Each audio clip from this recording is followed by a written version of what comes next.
सत भाई और बहनों, आज हम इस वीडियो में देख लेंगे default parameters, rest and spread and destructuring के बारे में। ओके, पहले डिफ़ॉल्ट पैरामीटर्स देख लेंगे। डिफ़ॉल्ट पैरामीटर्स क्या है कि अगर सपोज एक फंक्शन में हम आर्गुमेंट्स ले रहे हैं, ओके, इस आर्गुमेंट्स को हम क्या करते हैं, वो डिफ़ॉल्ट वैल्यू देते हैं। ओके, इसका मतलब है कि हम इस फंक्शन को कॉल करने के समय में हम आर्गुमेंट का वैल्यू पास नहीं किया तो ये डिफ़ॉल्ट वैल्यू लेके ये फंक्शन काम करते हैं। इधर देखिए, एक ग्रीट का एक फंक्शन है, इसमें हम डिफ़ॉल्ट आर्गुमेंट नेम क्या लिखा, गेस्ट लिखा था। इधर हमने पहले बार कॉल किया नेम से अलियास। ओके, इसका अलियास हेलो अलियास का प्रिंट होगा। ओके, दूसरा बार क्या किया, ग्रीट। इस बार हमने कुछ नहीं पास किया, लेकिन ये डिफ़ॉल्ट वैल्यू लेके ये काम करते हैं।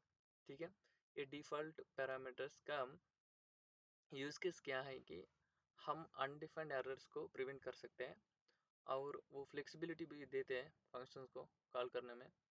और वो इफ़ कंडीशंस लगाना पड़ता है। ओके, हम ये वेरिएबल है या नहीं, इसके लिए हम इफ़ कंडीशंस पाइप सिंबल्स लगाना पड़ते हैं। इफ़ कंडीशंस ज़्यादा लगाना, हम इफ़ कंडीशन ज़्यादा कीप किया तो क्या होता, प्रोडक्शन में सोनार क्यूब नाम का एक फंक्शनलिटी होता है, वो क्या, वो ज़्यादा इफ़ कंडीशंस एक फंक्शन में लिखा तो वो एरर थ्रो करते हैं। तो ये सब कुछ अवॉइड करने के लिए डिफ़ॉल्ट पैरामीटर्स यूज़ करना एक बेस्ट प्रैक्टिस है। ओके, आप मल्टीपल आर्गुमेंट्स को भी डिफ़ॉल्ट कर सकते हैं। ओके, इसके बाद हम रेस्ट एंड स्प्रेड ऑपरेटर को देख लेंगे। ये सिर्फ थ्री डॉट्स था। ये rest and spread both cases में थ्री डॉट्स यूज़ होता है। पहले हम रेस्ट ऑपरेटर्स के बारे में देख लेंगे। अगर किसी ना फंक्शन को हम कितने आर्गुमेंट्स पास कर रहे हैं हमको पता नहीं होता। समटाइम्स हमको मालूम नहीं है कितने आर्गुमेंट्स पास हो रहे हैं हमारा फंक्शन को, लेकिन हम हैंडल करना है, छोड़ना नहीं है। सो इधर को हम क्या करते हैं, ओके, स्प्रेड थ्री डॉट्स लगा के एक वेरिएबल नेम देते हैं। इस वेरिएबल में अब पूरा आर्गुमेंट्स ये एरे की तरह इसमें स्टोर होता है, सिर्फ एरे जैसा स्टोर होता है। देन ये उसको हम हैंडल करते हैं। इधर देखिए, इधर पहले फंक्शन में 3 आर्गुमेंट्स दिया था, दूसरा फंक्शन में 4 आर्गुमेंट्स दिया था। ओके, ये तीनों आर्गुमेंट्स एरे जैसा इधर आता है नंबर्स में, उसको हम रिड्यूस फंक्शन यूज़ करके समेशन कर रहे हैं।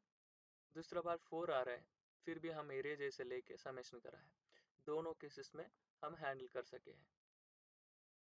अभी डिस्ट्रक्चरिंग देख लेंगे। डिस्ट्रक्चरिंग का मतलब है हमारा किसी न किसी स्ट्रक्चर में हमको पूरा डेटा नहीं चाहिए, सिर्फ इसमें थोड़ा थोड़ा डिटेल्स चाहिए। ओके, स्पेसिफिक आइटम्स चाहिए, हमको पूरा नहीं चाहिए। उसको हम क्या करते हैं, ओके, एरे को डिस्ट्रक्चर करना है। ऐसे एरे आ गए तो 1 2 3 4 5 6 आ गया ना, इससे ऐसा डिस्ट्रक्चर करते हैं। इंडेक्स की वजह से ये मैच होता है। ये फर्स्ट ये जीरो इंडेक्स में है, इसका जीरो इंडेक्स में क्या है, 1 है। सो फर्स्ट 1 होता है, सेकेंड 2 होता है, रिमेनिंग ऑपरेशंस ये स्प्रेड में, ये रेस्ट में जाते हैं। ओके, रेस्ट में जाते हैं। ओके, ऐसा प्रिंट होता है आउटपुट 1 2 3 4 5। इधर देखिए डिस्ट्रक्चरिंग ऑफ एरेस में ये index matching is the main logic. Okay, ये इंडेक्स को मैच करके डिस्ट्रक्चर करते हैं। ओके, अभी स्प्रेड ऑपरेटर्स में देखिए। स्प्रेड ऑपरेटर्स का मतलब है, ओके, हमको दो एरे से एरे 1 एरे 2 है, उसको स्प्रेड करना है। मतलब है ये दोनों मिलके और एक करना है। ओके, इसको स्प्रेड किया 1 2 3 4 4 5 6। Okay, use the spread elements of the area of the objects. Okay, working with areas, objects and function arguments में भी spread operator यूज होते हैं। और एक चीज़ है कॉपीइंग करने के लिए, ये एरिया है उसको और एक वेरिएबल में कॉपी करना है विदाउट यूजिंग द रेफरेंस। उसका मतलब है कि कॉपीड एरिया में आप कुछ ना किसी ना किसी चेंजेस करें तो वो ओरिजिनल एरिया को अफेक्ट नहीं करेगा।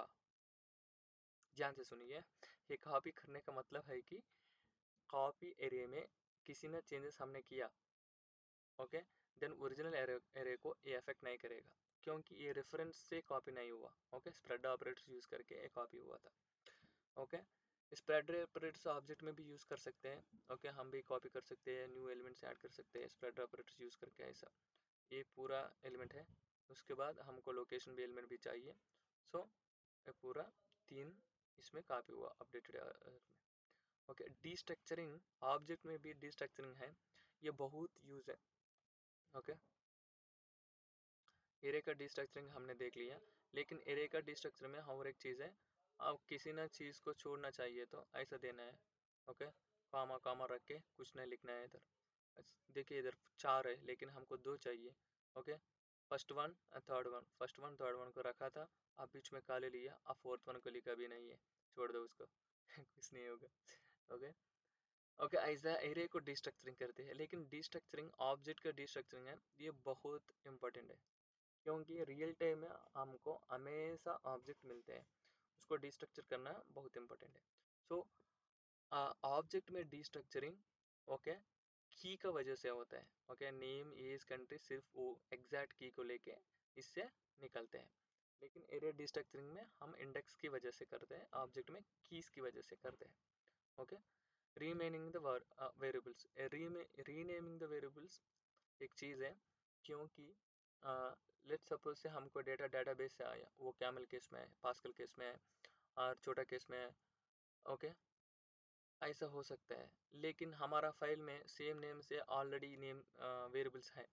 ओके, देन हम क्या कर सकते हैं, उसको डिस्ट्रक्चरिंग में हम रीनेम कर सकते हैं। इधर देखिए यूज़र नेम, इधर यूज़र नेम में एन बड़ा करके हमने रीनेम कर लिया। ये फीचर भी हमको हमेशा यूज़ होता है। ओके, ये तीनों कॉन्सेप्ट एक बार मैंने यूज़ किया था इधर, डिफ़ॉल्ट पैरामीटर्स लिया, स्प्रेड ऑपरेटर्स भी, सॉरी रेस्ट ऑफ ऑपरेटर्स भी लिया था। ओके, ये है default parameters, rest operator, spread operator, destructuring के बारे में। ओके, एक बार एक स्मॉल कोड भी देख लेंगे। ओके, इधर में मैंने एक फंक्शन लिखा था, ये फंक्शन को देखिए, इधर मैं सब कुछ पास कर रहा हूँ। ओके, लेकिन डिफ़ॉल्ट वैल्यूज भी ले लिया था, नेम एंड एज ले लिया था, एंड इधर रेस्ट ऑफ ऑपरेटर्स हॉबीज ले लिया था। ओके, अभी हम देख लेंगे ये कैसा काम करेगा।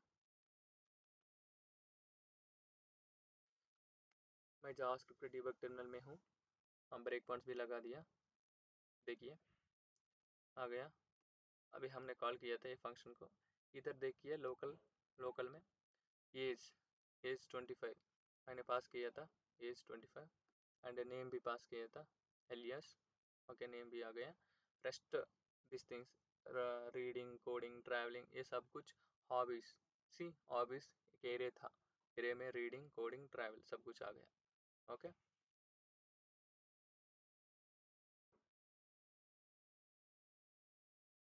ओके, अभी मैं कुछ नहीं पास करूँगा,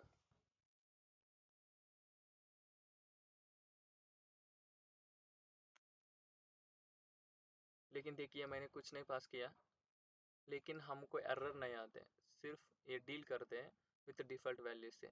नेम को गेस्ट ले लिया, एज को 18 ले लिया, हॉबीज तो कुछ नहीं, एम्प्टी ले लिया। ओके, ओके, अगले वीडियो में मैं स्वैलो कॉपी, डीप कॉपी के बारे में बात करूँगा। ओके, वो बहुत इंपॉर्टेंट टॉपिक है। ठीक है, थैंक यू फॉर लिसनिंग।